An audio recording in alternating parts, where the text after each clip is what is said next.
गहरे हरे जंगल के किनारे एक छोटा सा गांव था, जहां नील नाम का एक जिज्ञासु लड़का रहता था। उसे रोमांच से भरी कहानियां सुनना बहुत पसंद था, लेकिन वह खुद एक ऐसी कहानी का हिस्सा बनेगा, यह उसने कभी नहीं सोचा था।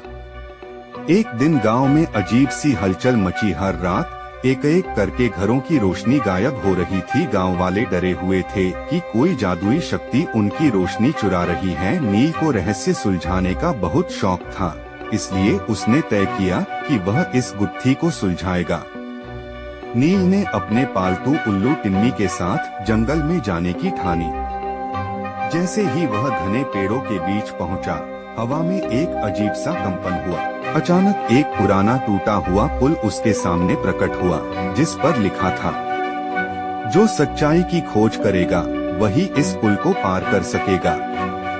नील ने हिम्मत जुटाई और पुल पार किया। दूसरी तरफ पहुंचते ही जंगल एकदम बदल गया। रंग बिरंगे पेड़, चमकते पत्थर और हवा में तैरती हुई रोशनी। नील आगे बढ़ा तो उसे एक विशाल काले रंग का महल दिखा। जैसे ही वह अंदर गया, उसकी मुलाकात हुई अंधकार के राजा ज़ालफ़ार से। तुम यहाँ क्यों आए हो? छोटे लड़के ज़ालफ़ार गरजा। मैं जानना चाहता हूँ कि हमारे गांव की रोशनी कौन चुरा रहा है, नील ने साहस से कहा। ज़ालफ़ार हंस पड़ा और बोला, मैंने ही रोशनी चुराई है, क्योंकि इंसान इसकी कदर नहीं करते। मैं इसे हमेशा के लिए अपने पास रखूंगा।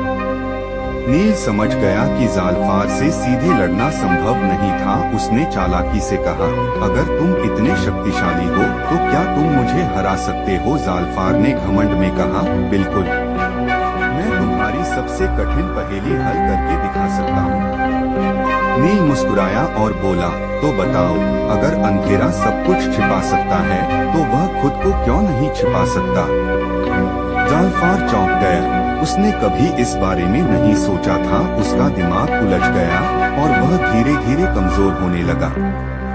जैसे ही ज़ालफ़ार की शक्ति कम होने लगी, रोशनी धीरे धीरे लौटने लगी। गांव में फिर से उजाला हो गया और नील जीतकर वापस आया।